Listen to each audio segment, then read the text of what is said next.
Bonsoir à tous. Pour ces fêtes de fin d'année, nous voulons partager avec vous un message d'espoir, un message délivré par des jeunes avec lesquels la vie a été particulièrement cruelle. À peine entrés dans le bonheur de disposer d'un corps parfait et en santé, ils doivent déjà se construire avec un handicap majeur. Nos héros de ce soir sont 4. Ils s'appellent Silke, Luca, Bastien et Jonas. Ils ont tous été fauchés jeunes par un accident qui les a rendus tétraplégiques. Nous avons rencontré Bastien, par exemple, 23 ans, seulement 3 mois après l'accident de plongée qui lui a sectionné la colonne vertébrale. Avec une exceptionnelle franchise, ils nous parlent tous du travail constant qu'il faut mener pour ne pas sombrer, de ce corps qui ne répond plus, des fonctions essentielles et intimes qui sont arrêtées, des regards qui changent, de l'insupportable pitié. Et de cette question obsédante: comment vais-je pouvoir reconstruire ma vie, remonter la pente, redessiner des rêves? Et c'est cela le message d'espoir de ce soir. Luca, par exemple, nous dit qu'il n'a jamais été aussi heureux et apaisé de sa vie, grâce aussi à l'amour profond de sa compagne. Bastien et Jonas apprennent à savourer chaque jour les progrès qu'ils gagnent sur leur corps blessé. Et Silke évoque ses nombreux projets, sa façon à elle de surfer sur la vague du tsunami que représente le handicap. Tous ont une profonde leçon de vie à partager. Regardez. C'est l'histoire de 4 vies stoppées net, 4 destins ralentis par accident, le truc con qui n'arrive pas qu'aux autres. C'est une chose que tu peux faire une centaine de fois, il t'arrive rien, puis tu fais 100 une fois, et puis une fois, c'est la fois de trop, entre guillemets. J'ai plongé dans le lac, j'ai tapé la tête au fond du lac, et tout d'un coup, un de mes collègues a vu la détresse dans les yeux, qu'il y a un truc qui allait pas, et puis là, il est venu me sortir de l'eau. Son accident est tout récent. Nous rencontrons Bastien seulement 2 mois après son arrivée au centre de rééducation de Sion. Bastien a 23 ans.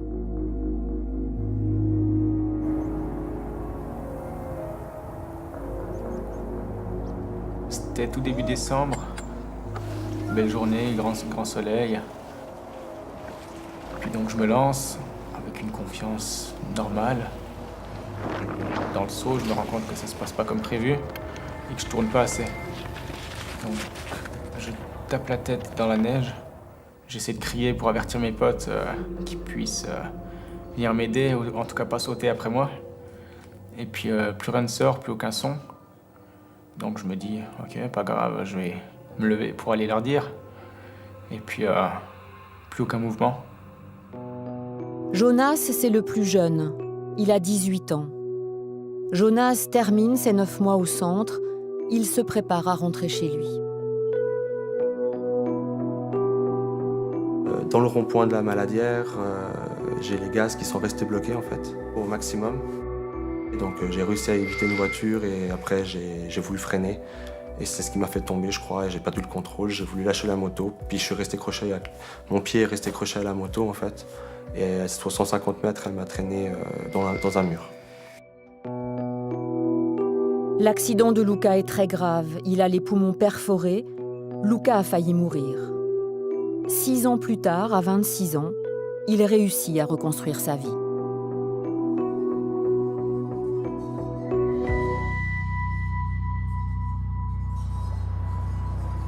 Silke Pan, lumineuse et déterminée, elle, ça fait 11 ans qu'elle apprivoise sa chaise. Silke était artiste de cirque.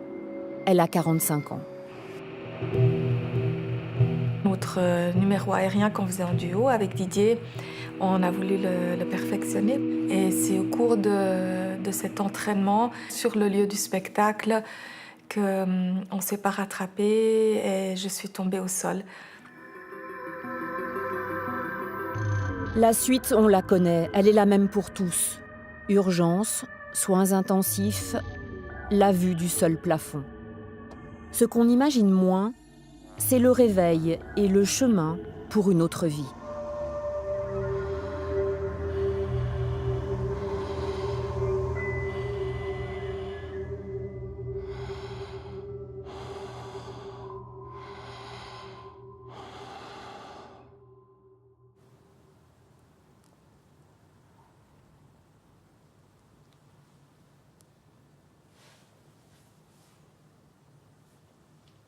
quand je me suis réveillé, il n'y avait personne en fait autour de moi. Enfin, j'étais en soins intensifs. Et tu te réveilles, je me souvenais de ce que j'avais, en fait. Enfin, de ce que j'avais. Je me souvenais que mes jambes ne bougeaient pas, et ça. Puis tu fais un check, en fait. Tu lèves un bras, ça c'est bon, ça c'est bon. Les doigts, tu te dis, bon, main gauche c'est un peu engourdi, à droite aussi, mais moins. C'était vraiment bizarre parce que j'avais vraiment, je sentais le sang qui circulait dans les jambes. Comment j'avais les pieds avec les fourmis un peu, tu le touchais avec tes mains, mais tu sens que t'as pas la réponse au niveau des jambes. Hein.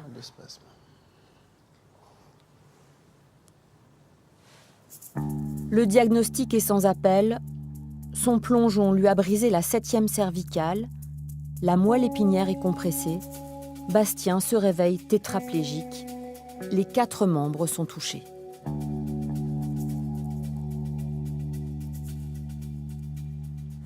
Après, c'est vrai que tu penses à d'autres trucs, quoi. Tu te dis, tiens, marcher, non. Ouais, tout ce que tu pouvais faire avant, tu peux, pour l'instant, plus le faire. Donc ça, c'est le moment, un des plus compliqués quand tu te réveilles le lendemain, quoi. Parce que, quand je me suis réveillé, j'étais content d'être déjà en vie. Et puis, pouvoir quand même bouger certaines choses. Mais après, quand tu penses à tout ce que pour l'instant tu peux plus faire, tu prends un coup. Tu ramasses une bonne claque, on va dire.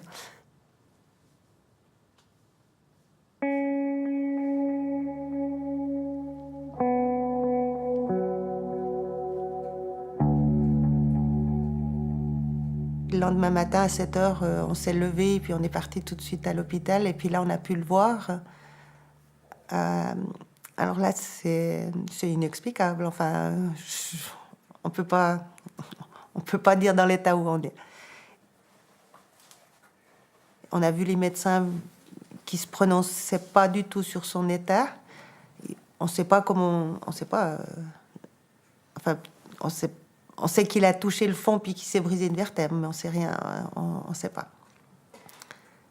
À ce moment-là, vous pouvez lui parler à Bastien ? Oui, il était réveillé, conscient. On n'a pas dit grand-chose parce que c'était plutôt les larmes que le reste. On est resté avec lui à lui tenir la main. Ouais, il n'y a pas tellement de mots qui sortent à ce moment-là, c'était plutôt la présence qui était importante. Quand tu rentrais à la maison, tu te dis non mais c'est pas possible, c'est inimaginable, c'est pas vrai. Quand tu te lèves le matin, tu repenses à ça, puis puis après t'es face à la réalité, puis nous aussi on a pleuré peut-être plus de jours que lui, mais je sais que maintenant encore de temps en temps, il est un peu révolté, mais il faut que ça sorte aussi. Martine parle de révolte, mais au fond, c'est un tsunami. La vie démarre à peine qu'il va falloir repenser autrement, tout repenser. Après son apprentissage, Bastien envisageait sérieusement une carrière de sportif. J'avais prévu de faire une année professionnelle dans le ski. Et puis, je devais aussi aller à l'armée, une fois quand même, où j'avais normalement la chance de pouvoir aller à Macolin en tant que sportif d'élite. Donc ça nous aide aussi à nous entraîner. Et c'était vraiment...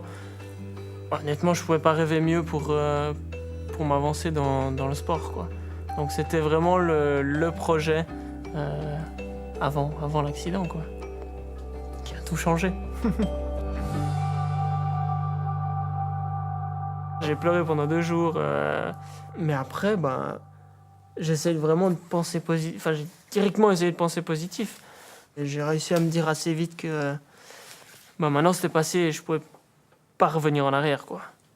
Donc ça paraît court, mais en l'espace de 2 jours, j'ai réussi à faire le changement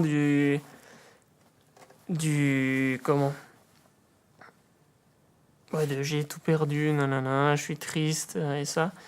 Ah bon, bah maintenant on commence à récupérer, quoi. Je pense que la question que les gens s'imaginent que moi je me pose, c'est est-ce que je vais remarcher un jour? Mais moi je me la pose pas parce que sinon, bah tu vas pas forcément avancer parce que je pense que si on te dit non, non, tu remarcheras pas, ça te met une petite coupure quand même dans ta rééducation.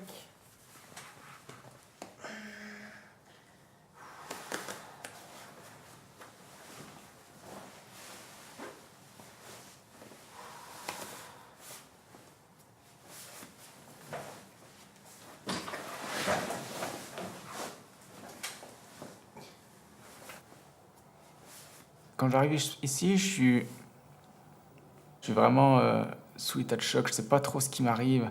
C'est très compliqué. T'es emprisonné dans ton corps. Tu peux pas faire grand-chose, quoi. Tu fais seul? Ouais. T'oublies pas la tête. Vas-y.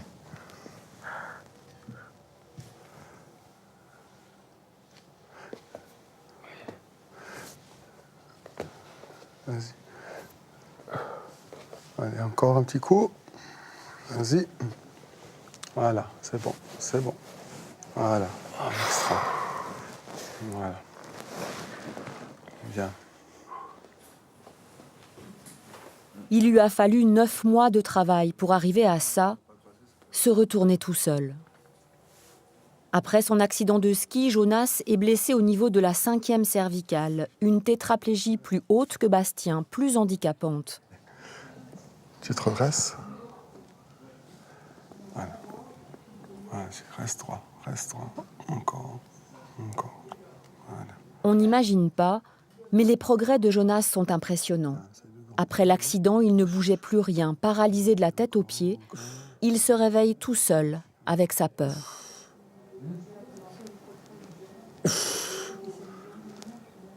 Et gentiment, relâche. Au tout début, je dormais très peu la nuit. Et donc, logiquement, ça gambergeait un peu dans la tête aussi. Et t'avais plein de pensées plutôt noires qui entraient. Puis, donc forcément, ça déclenche des émotions. Et puis, le fait de voir ses amis sortir fêter le Nouvel An, sortir faire des trucs, aller skier. Ils viennent te voir le lendemain, et puis ensuite ils vont skier le lendemain. Toutes ces choses où je suis pas du tout jaloux pour eux. Par contre, ça m'a, quand ils sortaient de la chambre, tout de suite, ouf, bon bah, il y a du chemin à faire encore. C'est un peu ça les moments qui étaient difficiles, de voir le monde continuer à vivre normalement, alors que toi, t'as ouvert une parenthèse beaucoup plus compliquée. Vas-y. Et tu freines. Ok. Et pause.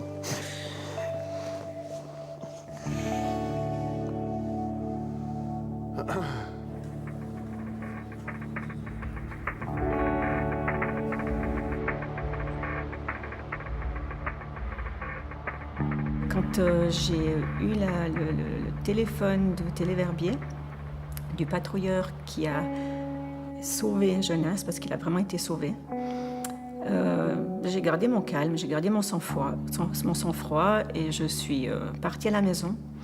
J'ai attendu mon fils de 16 ans, Cyril, et mon papa, qui revenaient d'un match de basket. Et je leur ai averti, je leur ai dit, il y a eu un accident. Jonas est paralysé. Et là, je me suis dit, waouh. C'est là que je me suis dit, voilà, j'ai dit le mot, paralysé, ça m'a fait une grande... Comme lui, je pense que c'est arrivé, il a eu une décharge électrique dans son corps. Moi, je l'ai eu vraiment tout à l'extérieur de moi, mais j'ai senti vraiment aussi cette décharge électrique. Et à partir de là, je me suis dit, il faut que j'aille auprès de lui. Il a besoin de moi.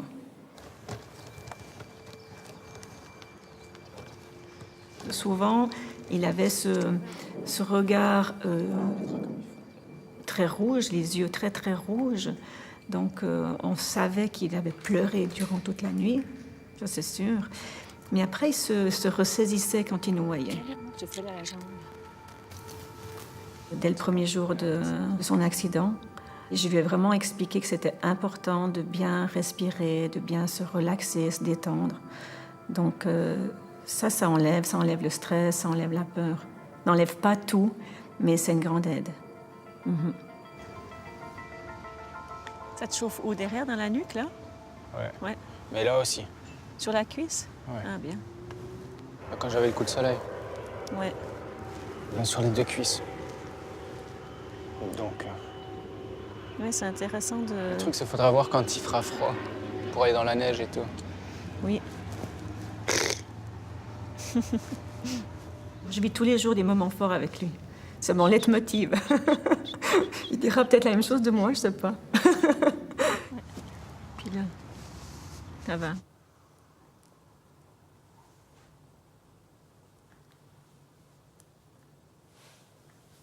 Les choses les plus simples deviennent les choses les plus difficiles. Ça, je me suis très vite rendu compte. J'étais une personne qui demandait jamais d'aide, en fait. Et puis, maintenant, je suis obligé de demander. Sinon, y a des choses que je peux pas faire. Le matin, j'ai 1h30, 2 heures de soins. Ou ma douche, je peux la prendre tout seul, mais on m'aide quand même à m'asseoir, que ce soit sur une chaise spéciale, soit sur les toilettes, on m'aide.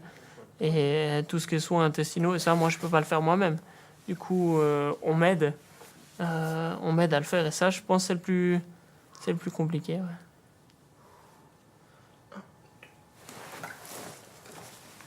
C'est bon.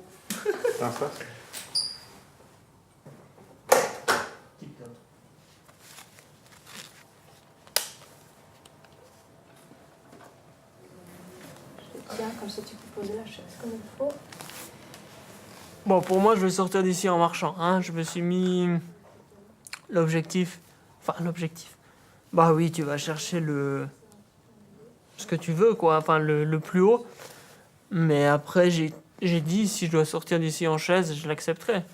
Je sais que par rapport à... au lendemain de l'opération, à comment j'étais, de toute façon, ça peut que aller mieux. Et puis, je donne tout ce que j'ai chaque jour dans les thérapies pour avoir pas de regrets quand je vais sortir d'ici. Ouais. 1, 2, 3.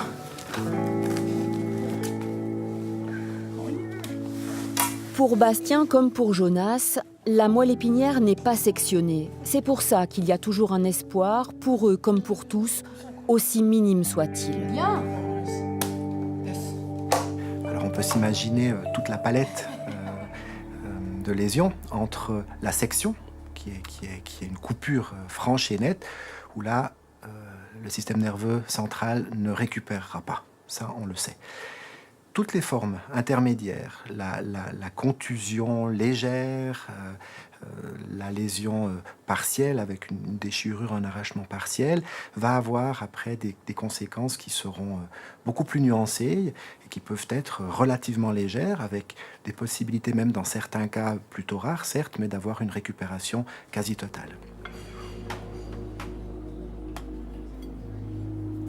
Les gens ressentent très bien ce qui se passe en eux. Ils ne sont pas dupes.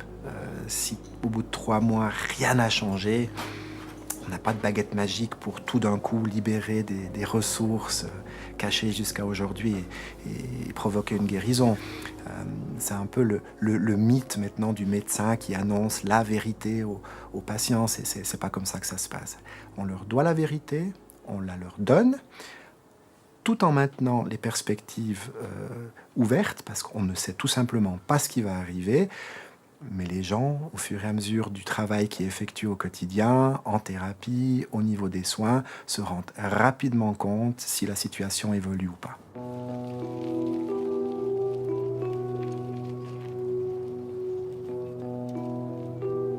À un moment, je leur ai dit, maintenant vous me dites si je peux marcher ou si je peux pas marcher, comme ça je sais Est-ce que je fais de la physio pour pouvoir réapprendre à marcher un jour, ou si je fais de la physio pour savoir vivre, être autonome en chaise roulante en fait.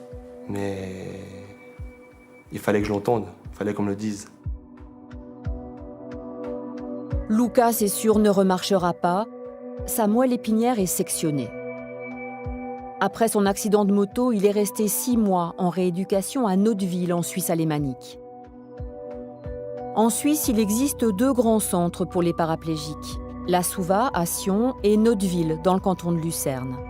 Au total, 324 lits pour en moyenne 1 paraplégique tous les 2 jours.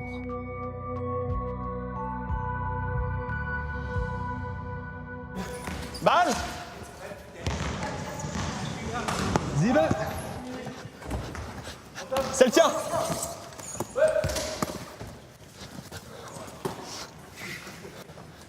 Yes, Buddy! Depuis son accident, Luca revient régulièrement au centre pour ses entraînements de basket. Non. OK! Notteville est une référence pour le sport handicap. Les athlètes des Jeux paralympiques s'entraînent ici et désormais, Luca fait partie de l'équipe suisse. Let's go!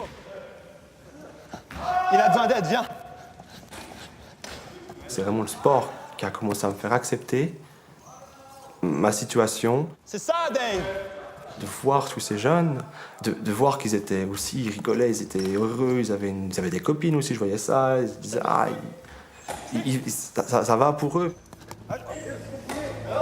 Ja, ich bin hier. Ça m'a beaucoup plu parce qu'en fait, à ce moment-là, j'avais pas encore vraiment accepté d'être en chaise roulante. Ça me faisait, clairement dire, ça me faisait chier d'être assis sur une chaise. Mais quand je me faisais le transfert sur ma chaise de basket, ça venait comme un vélo.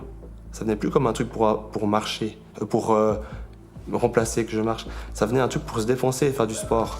Je me suis dit, ah, mais je m'amuse en étant sur cette chaise, la sensation que ça fait, qu'on roule, etc. Et c'est vraiment ça c'était un premier petit déclic, je crois. Allez! Elle est mon amie, quoi. Ouais.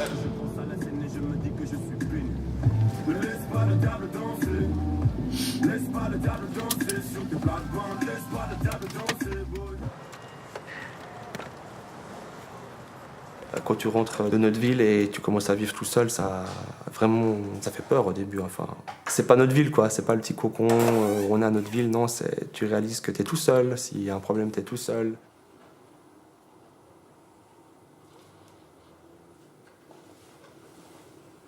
Ça, c'est un gros choc. Et puis après, aussi, quand tu commences à sortir dans Lausanne, le regard des gens, c'est pas comme à notre ville où tout le monde connaît qu'il y a le centre paraplégique là, c'est normal. Non, là-bas, ici, t'as quand même beaucoup de regards. J'ai l'impression que tout le monde me regardait au début, ça me gênait presque.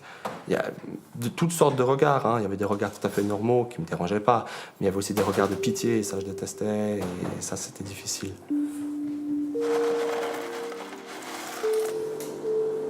Plus difficile encore, c'est tout ce qu'on ne voit pas. On imagine que marcher est une obsession pour tous les paraplégiques. Encore une fois, on imagine mal. Comprendre son corps, justement, pour tout ce qui est sondage, cathéter, les toilettes, ça c'est le plus dur. Ouais, niveau vessie, c'est toutes les 4 heures, ils disent qu'il faut se sonder. Mais au début, ça c'est une théorie. Après, ça peut. Moi, au fil du temps, j'ai découvert que quand je transpire, ça veut dire que j'allais aux toilettes.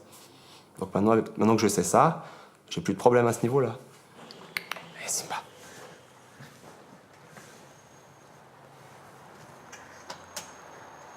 Et pour les selles, comment ça se passe?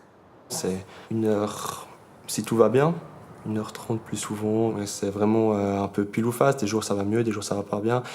Moi je fais avec de l'eau en fait, qu'on injecte, puis dans les intestins, puis on fait un massage avec le ventre, avec un massage comme ça au niveau du ventre. Et après ça vient, mais ça c'est pas facile. C'est ça qui est très dur à apprendre, je dis au début. De pas marcher, c'est le sommet de l'iceberg. Après tout ce qui est en dessous, ça c'est. Il y a beaucoup plus de choses qui sont pires que pas marcher. Je te coupe le coffre.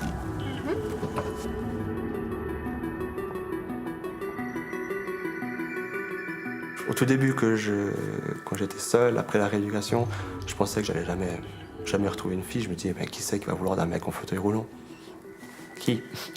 Et après, le temps, je réalise que c'est possible de rencontrer vraiment une fille superbe, vraiment. Alors, qu'est-ce qu'on pense? Ouais. Pistonner, tu t'es fait pistonner. D'accord. En fait, on s'est écrit. Et je savais, même si je ne l'ai pas encore vu, que ça... Comment on dit? Ça allait coller? Ouais, ça... Un bon feeling. Un bon feeling, exact. Et je l'ai vu et j'ai pensé, ouais. Oui, et c'était le premier... Liebe auf den ersten Blick. L'amour au premier regard. Oui, merci, l'amour au premier regard. Ouais. J'ai réalisé maintenant que c'était tien. J'ai remarqué qu'elle était différente par rapport aux autres personnes que j'ai pu rencontrer dans le passé. C'est qu'elle ne me demande pas qu'est-ce qui m'est arrivé. Elle ne me demande pas ça. On parle par message durant une semaine. Oui. Elle me dit rien. Elle ne me pose pas et elle me fait qu'est-ce qui t'est arrivé. En fait, ça m'a pas trop intéressée parce que je voulais rencontrer la personne. Et la chaise, pour moi, ça posait pas un problème. Genre, je voulais même pas savoir pourquoi. Voir les Nike là-bas. Oui.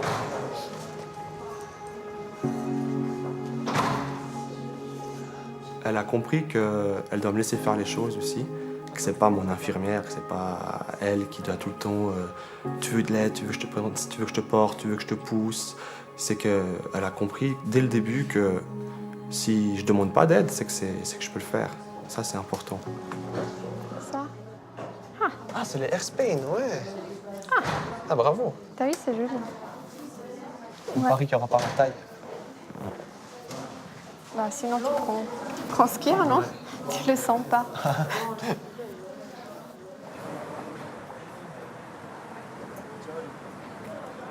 Aujourd'hui, malgré le handicap, vous avez une sexualité épanouie, c'est possible. Oui, c'est possible. Mais il y a des techniques d'injection? Ouais, alors pour pouvoir le faire, il y a différentes techniques. On dit aussi qu'il peut le faire sans, mais sinon, des fois, il y a des petites pastilles bleues, comme on dit, Matchlift, qui peut filer un coup de main. Le fait que, oui, je sens plus en bas, mais j'ai réalisé que le sexe, c'est pas qu'en bas, dans la tête, ça se passe énormément aussi. Si on a une bonne fusion avec sa copine, ça peut être mieux que même si on le sent et puis on n'a pas une bonne fusion avec la personne.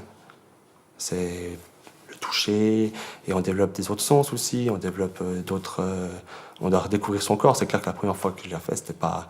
Après l'accident, j'étais... Waouh, mais c'est quoi ce bordel? Ça va pas. Mais maintenant que je connais mon corps, je suis épanoui à ce niveau-là, ouais.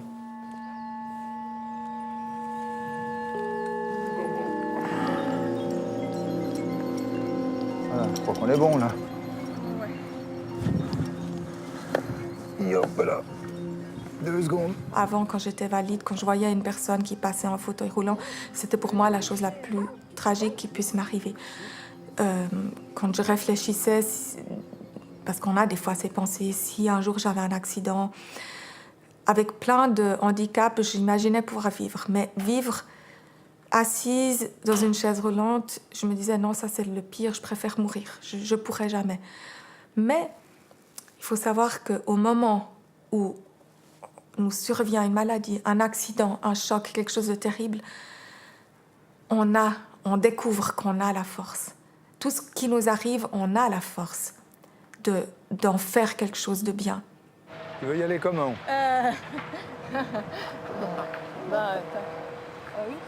En une fois? Ça fait 1 fois 3 ou 1 fois 1? 1 fois 1. C'est bon, c'est dedans.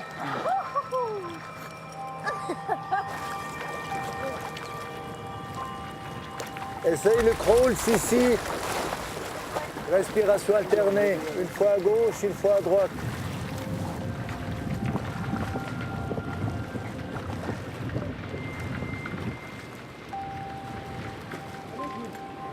Quand je suis dans l'eau, mon corps il fait les positions que lui donne l'eau et puis Et puis il y a quand même une certaine liberté dès qu'on se sent à l'aise. On perd aussi la notion de la lourdeur du poids et puis tout ça c'est quand même une libération vraiment et puis on s'épanouit aussi, on devient autre chose qu'une personne lourde en chaise roulante. On est un peu un dauphin, un poisson, je sais pas, un serpent de mer.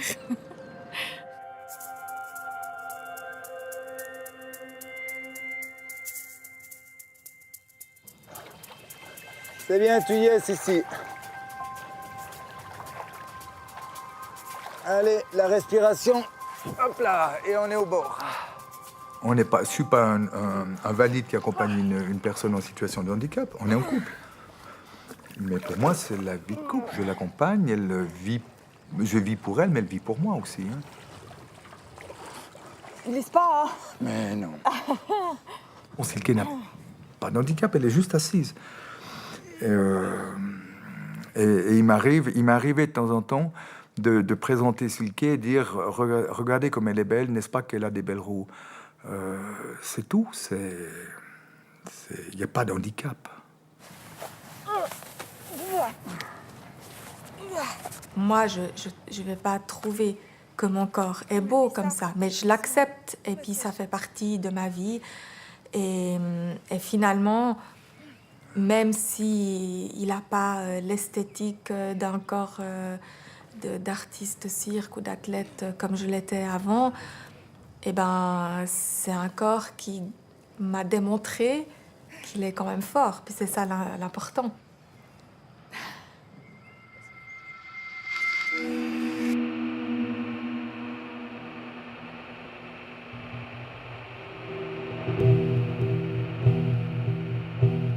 Silke Pan a 35 ans au moment de l'accident et une carrière d'artiste toute tracée.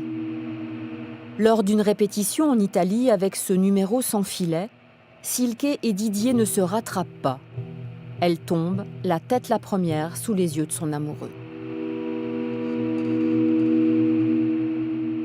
Je ne savais pas ce qui s'était passé et tout à coup je m'étais réveillée puis j'étais changée et plus rien n'était comme avant et je ne savais pas.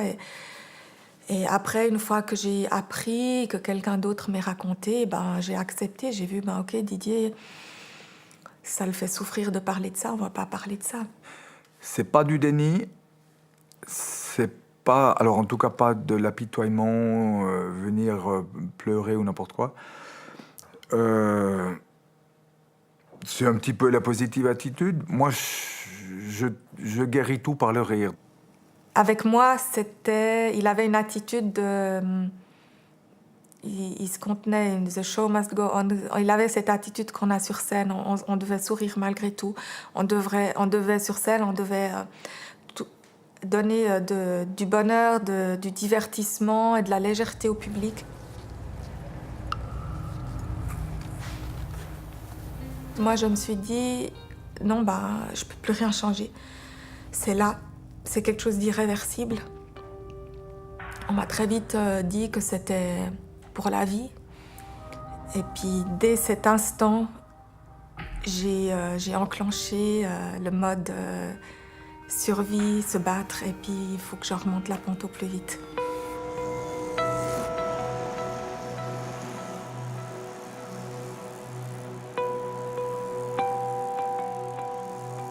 Silke se fabrique alors de nouveaux rêves. Peu importe les jambes, elle aura les bras. La jeune femme découvre le handbike et s'entraîne comme une pro.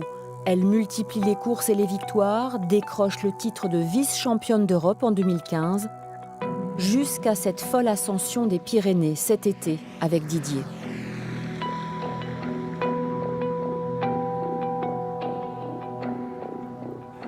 Traversée des Pyrénées, d'est en ouest, 800 km, 26 cols en 10 jours. C'est complètement hallucinant.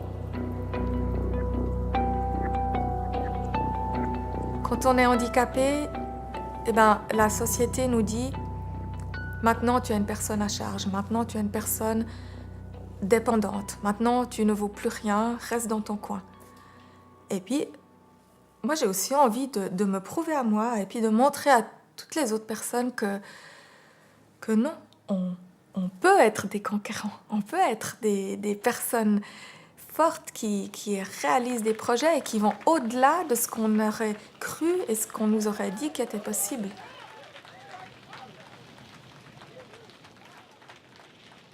Silke, elle aime entendre juste qu'on lui dise « c'est incroyable, mais moi, j'y arriverai pas ». Elle veut simplement retrouver sa vie d'avant, surpasser le valide, le valide normal. Elle veut simplement refaire des performances. Et faire de la performance où on lui dise pour quelqu'un en chaise c'est formidable, je suis pas sûr qu'elle apprécierait. Mais par contre qu'on lui dise waouh, moi j'en ferai pas la moitié, alors que la personne est valide, là elle se dit ben, j'ai retrouvé ce que j'étais avant, une performeur.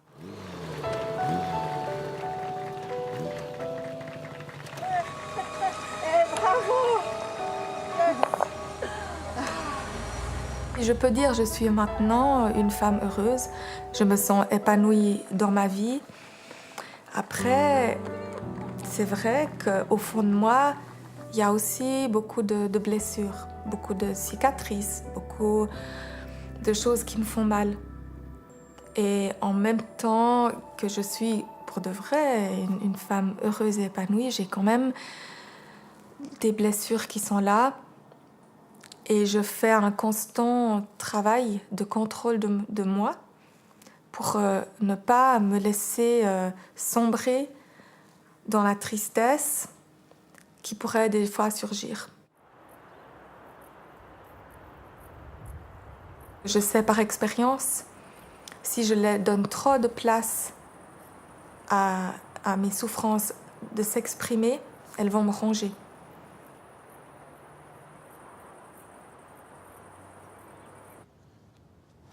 C'est prêt? Ouais, on verra ce que ça donne.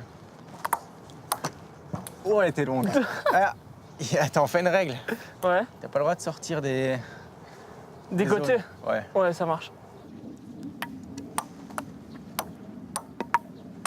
Ah. Allez, oui. Ah, bien joué. Oui, bien joué. Belle celle-là. Un gourmand. Excellent. Non.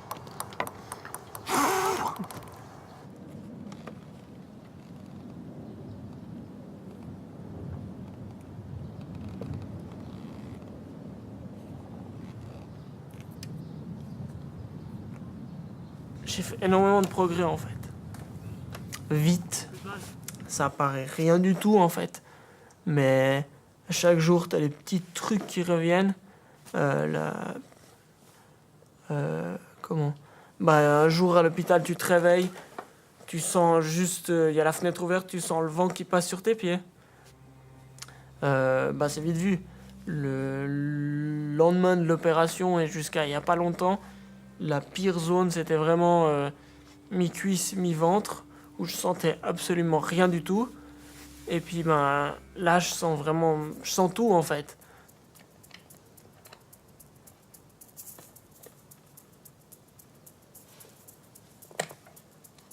Moi, mon cerveau, il me dit, t'as pas le choix, t'as deux solutions. Soit tu fais rien, soit t'essayes de faire.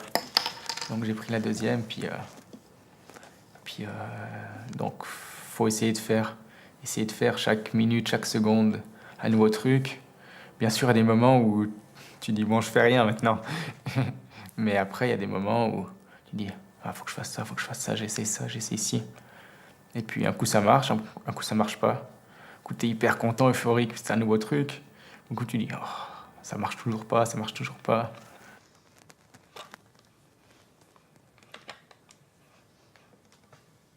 Bien. Tip top, bravo Jonas. C'est cet état d'esprit-là que j'ai dû aller chercher.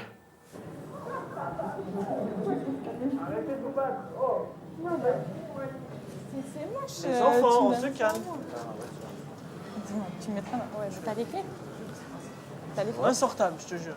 Insortable. Merci. Moi, j'ai aucune idée pour combien de temps je suis ici, en fait. Il me reste à peu près 4 mois, à peu près 4 et 7 mois, du coup. C'est une longue période encore. On peut déjà faire un peu tu fais quoi? Regarde les racines qu'il y a là. Regarde, je te... Bah oui, bien sûr, je réfléchis un peu à ce qui est possible de faire. Bon, bah, je voulais pas continuer mes études, mais bah, maintenant, tu réfléchis, pourquoi pas, des choses comme ça. Donc, ouais, tu réfléchis quand même à 2-3 trucs, mais pour l'instant, je suis plus concentré à ce que je fais ici que par rapport à l'avenir. Ceux qui ont besoin de s'asseoir. Ceux qui ont besoin de s'asseoir. Je t'ai laissé aller au milieu, vous êtes sympa. Vas-y, assieds-toi entre les deux. Bien. Bon, il progresse tous les jours. Lui, il reste optimiste et je trouve que c'est bien. Mais après, s'il reste comme ça, ben, c'est comme ça. Et ça va lui changer sa vie, c'est clair. Mais ça sera toujours Bastien et puis on pourra toujours faire plein de trucs ensemble, quoi. Mais le connaissant, on peut s'attendre à des grandes choses. Parce que... Ouais. Non, il rebondit bien. Là, de le voir déjà comme ça, on sait qu'il en veut à la vie et qu'il veut avancer, qu'il veut simplement qu'il veut vivre. Et ça se voit. Et moi, j'ai hâte de voir ce que ça va donner parce que il nous surprend tous les jours. Bah, il sait qu'on est là pour lui, et il sait qu'il peut nous demander de l'aide à tout moment, donc... Ouais, quoi, lui, Tu peux aussi lui demander de l'aide, on est là. Justement, tout à fait, effectivement. Il prend un peu de temps pour faire les choses. Mais... Il est là, c'est vrai qu'il est quand même là pour nous, donc...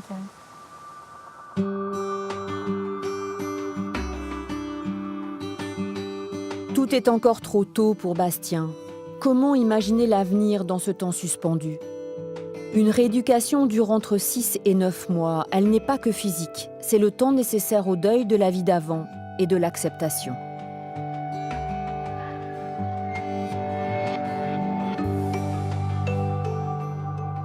Pour Jonas, la date est fixée.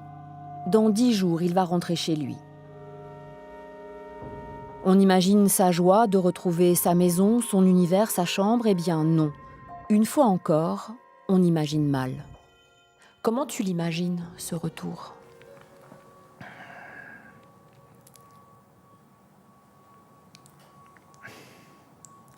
Ça va être très bien d'une part, puis quand même un peu compliqué d'une autre.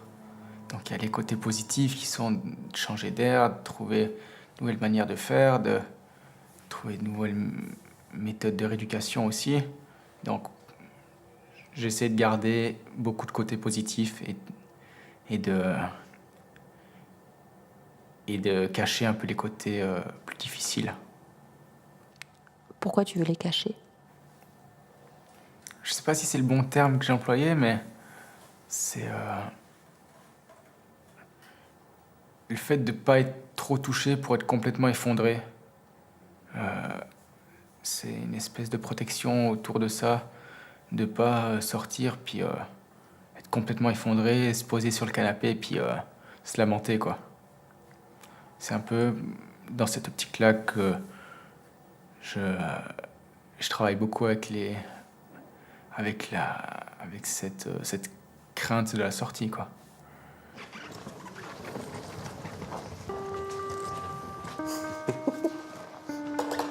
C'est ma figure préférée, celle-là. Celle-là, elle est cool.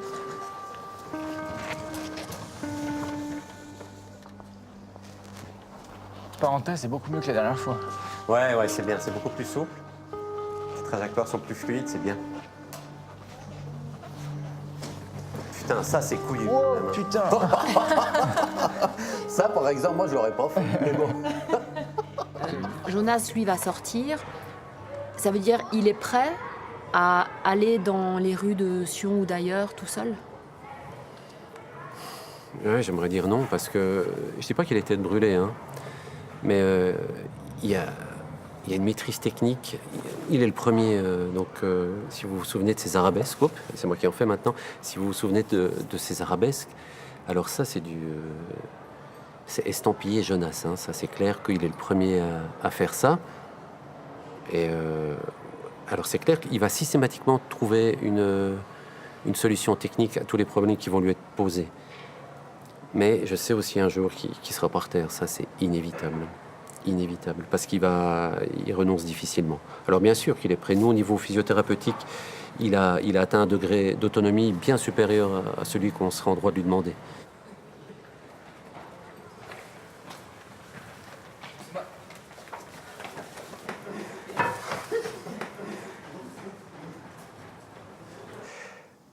Est-ce qu'il reste des difficultés dont il faudrait qu'on s'occupe avant ce retour à domicile? Un problème spécifique, ça peut être un tout petit détail. Les 2-3 premières semaines sont très très délicates. On se retrouve confronté aux limitations qui n'existent pas forcément à la clinique, avec un environnement qui n'est pas parfaitement adapté à l'extérieur. Puis on se retrouve surtout face à plein d'images de son ancienne vie qu'il s'agit d'intégrer dans la nouvelle réalité. Et ça, c'est effectivement un moment délicat.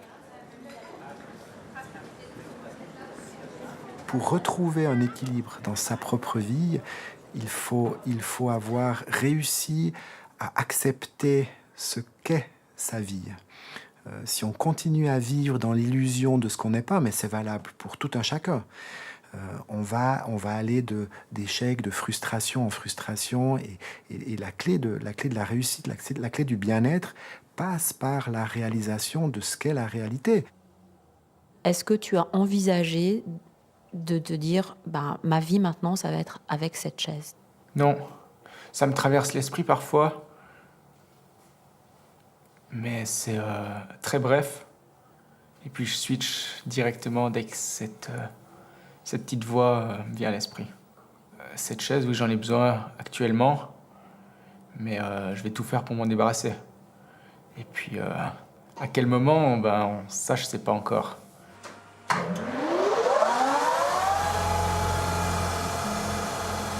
Le retour à la maison est un moment clé. Le monde du travail en est un supplémentaire. En Suisse, en 2017, 30% des personnes handicapées ne trouvent pas de travail. Tu fais quoi? Je fais des bacs. Alors pour éviter le chômage, Luca utilise les 10 000 francs de son assurance accident pour acheter la première machine de l'entreprise de son frère. Raphaël était présent au moment de l'accident. Cette entreprise de vaporettes, c'est une manière peut-être de soigner ensemble leurs blessures. Il faut quand même que ça le fasse seulement à l'intérieur. Ok, ouais. T'as vu que ça passe. Ça grippe. Après l'accident, on était déjà très proches avant, mais on passe encore plus de temps ensemble, à parler, à trouver des idées. Et on cherche à trouver une idée, un filon, un petit truc qui pourrait... Parce qu'on adore être ensemble, on s'est dit, mais ce serait super si on pourrait bosser ensemble. Cool, mais alors c'est bien. ouais, je vais redessiner ça et puis pour le proto, pour les prochains batchs, on fait avec les modifications qu'on a dit. Comme ça, on est parfait. Ouais. Je pensais pas qu'il était aussi fort que ça, en fait. Je pensais que c'était toujours quelqu'un de fort, et qui... Ouais, t'étais pas du genre à te laisser abattre pour plein de trucs, quoi. Mais là, un truc comme ça, de sortir aussi vite, on va dire, en peu de temps, et puis d'accepter cette nouvelle vie, de plus pouvoir marcher et tout ça. Ouais, j'aurais pas pensé qu'il le fasse aussi vite. Hein?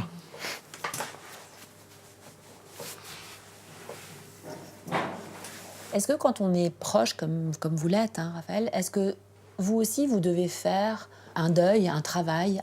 Alors un deuil de peut-être certaines choses qu'on faisait à l'époque, qu'on peut plus faire, simplement. Après, le Luca que j'ai toujours connu est toujours là. C'est toujours là, il a même changé en mieux, je dirais, mais non. Essayer d'oublier les images d'un accident, peut-être. Ce genre de passage, ce genre d'images, on essaie un peu de les oublier. Mais pas non plus, parce que c'est une bonne piqûre de rappel aussi pour la vie, quoi. Je pense que d'un coup, on se dit, oh, c'est pas trop le moral. On se rappelle de ça, on se dit, ouais, c'était quand même bien pire il y a 6 ans en arrière. Ouais.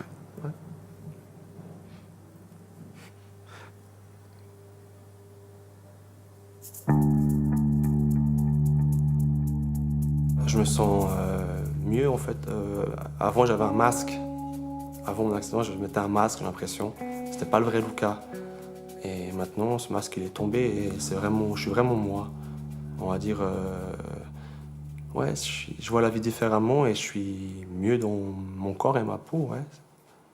Et ça, j'ai eu ce déclic après l'accident. Ouais.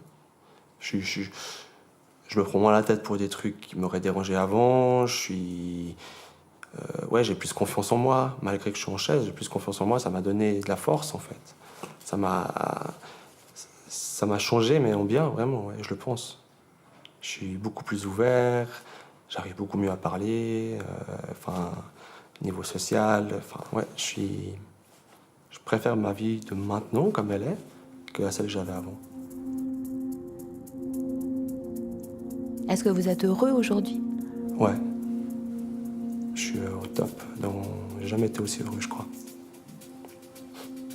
Et je suis heureux.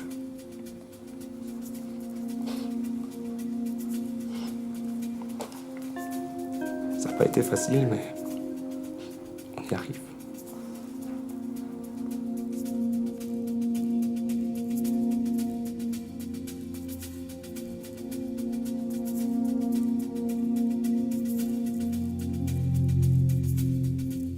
Tant que je vis, je vais avoir des projets.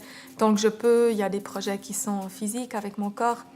Plus tard, ce sera des projets dans d'autres domaines. Mais les projets, ça garde un certain piment à la vie. Ça nous pousse à évoluer, ça nous pousse à nous adapter, ça nous pousse à rester flexibles dans notre manière de penser. Ça nous permet d'affronter l'inconnu, d'affronter nos peurs. Parmi les projets et les peurs de Silke Pan, il y a cette aventure hors norme. Pilote d'essai pour l'exosquelette de l'EPFL. Le dernier prototype est en cours d'ajustement, mais un jour, debout, toute seule, on y est presque.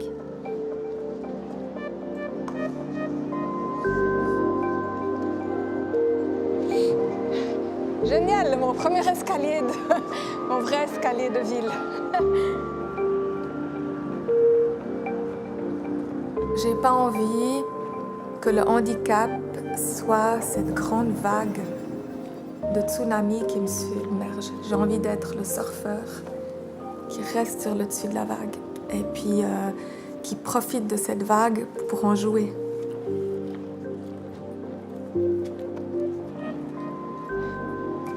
C'est sympa de me voir marcher aussi moi-même. J'ai pas l'habitude.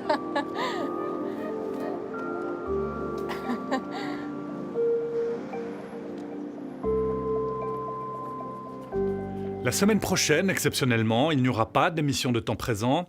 La RTS vous propose le documentaire « La grande traversée des Alpes ».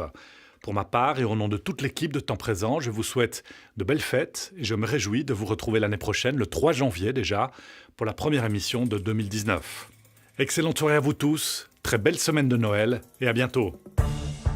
Ils ont 90 ans et ont beaucoup de fraîcheur et d'humour à partager avec nous tous les plus jeunes. Leur truc à eux, c'est le sport. Ils se considèrent comme des sportifs d'élite et s'entraînent avec détermination pour les championnats du monde d'athlétisme senior, interdits aux moins de 90 ans.